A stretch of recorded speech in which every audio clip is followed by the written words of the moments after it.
Coach at brookeboothcoaching.com. I'm going to talk a little bit about resignation. So resignation from the LDS Church and the impact this can have in your mixed faith marriage. So it's a big question to resign or not resign, and it's often something that's discussed husband and wife as they deal with what's going on there. And so I want to give you a few ideas to consider. So sometimes when somebody steps away from the church, there are a lot of ways this may look like. It's not always just straight up resignation formal letter. Sometimes they still attend and they just don't believe certain doctrines. Sometimes they stop attending and they're totally fine with their name being on the records of the church. But for some people, for their mental health, for their emotional health, for whatever reason, a formal resignation is what's desired. Now hear me, there is no wrong way or right way to do this. For some, the choice to resign is truly the best choice in the matter. And for others, it doesn't matter at all to them, right? So you kind of have to figure out who you are on this, like where you fit there.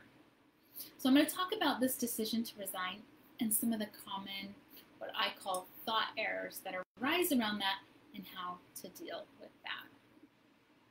So resignation can be really sad and challenging for the believing spouse. It can seem like their goal of an eternal marriage, has evaporated, is over, is not obtainable. It feels like their hope that their spouse may come back into activity one day is now dead. For the spouse seeking resignation, there's often a great deal of concern about the spouse's reaction, of course, about extended family's reaction. They've lost their church community. And then there's fear of losing their family community, their marriage community as well. There can be concerns about the children and lessons that the children may learn that their mom or dad, is not as righteous or as good as their other parent. This can set up a lot of stress and a lot of drama, right? A lot.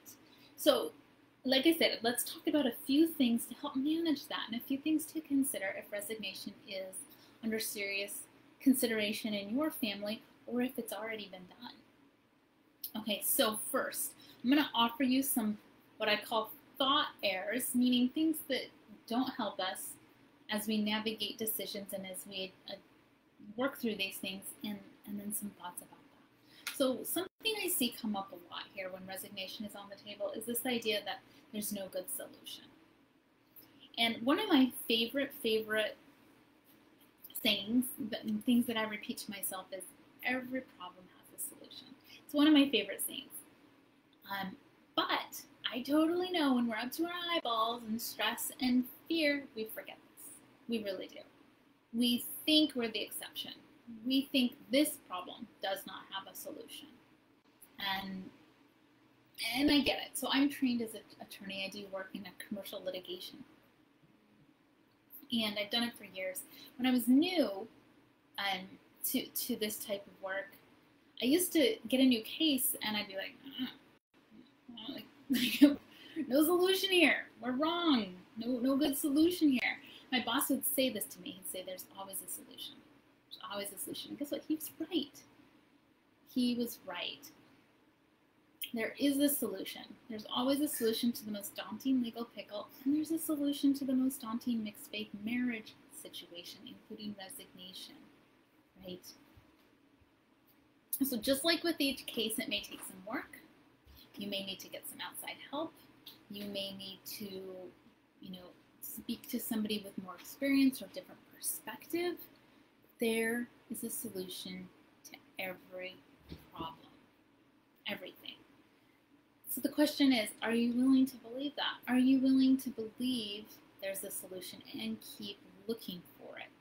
Or are you going to give up? I'm not saying that giving up means you're a bad person, not at all.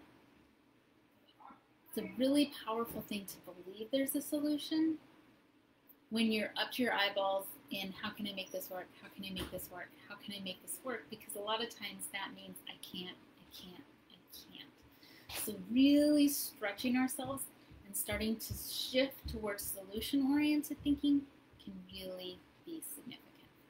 second thought error that I see a lot around resignation is a mixed faith marriage is not a good marriage, right? And this comes up on any mixed faith marriage. The resignation seems to sometimes just tip that over the edge. And I want to say this: other people's experiences and stories are not our own.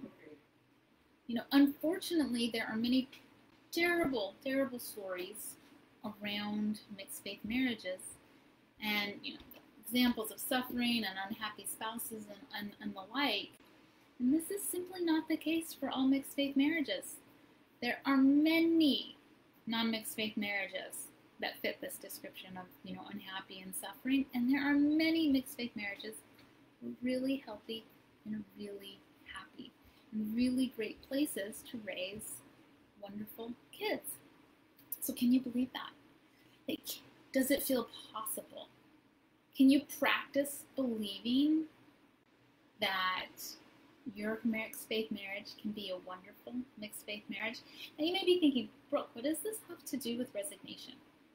What does believing in solutions, what does believing that you can have a mixed faith marriage have to do with resignation?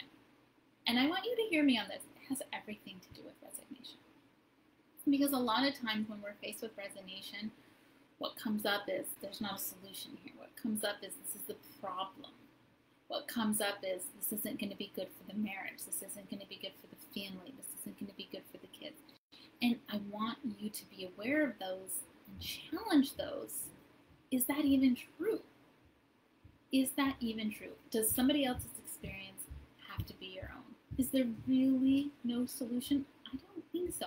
These things are some of the foundational work to do if resignation is on the table. Another thing, this is the third thing I want to talk about. Sometimes when resignation is on the table, lots of thoughts come up like, what if? What about?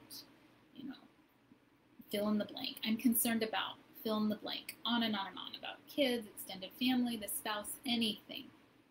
And I want you to know this is fear talking when we're in that type of energy. The what about, what if, I'm concerned about. And fear is a terrible decision maker. Terrible. Terrible, terrible. So if your marriage is driven by fear, it's a terrible driver. It's a terrible decision maker. It speeds, it drives on the shoulder. It often just ends up in the ditch. But if you can have love be driving your mixed faith marriage and love making the decisions, I'm talking about decisions around resignation and all of this, it's a much better driver. It never speeds. It always gets you where you want to go at the end of the day, which I'm guessing is connection and love and respect. So think about those three things.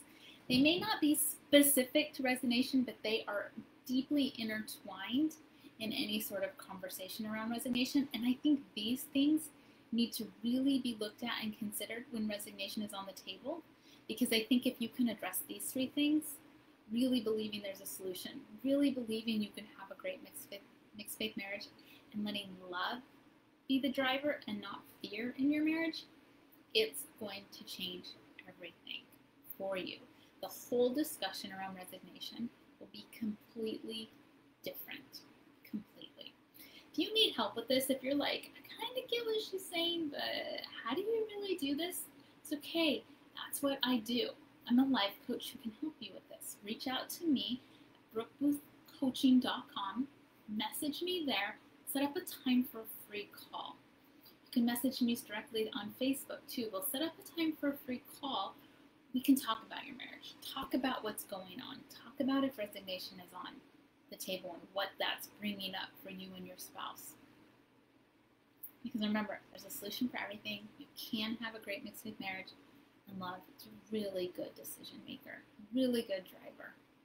All right, you can do this. If resignation is what you need or your spouse needs, there's totally a way through. It need not hurt your marriage. It need not compromise your happiness. There's totally a solution. All right, wishing you the best.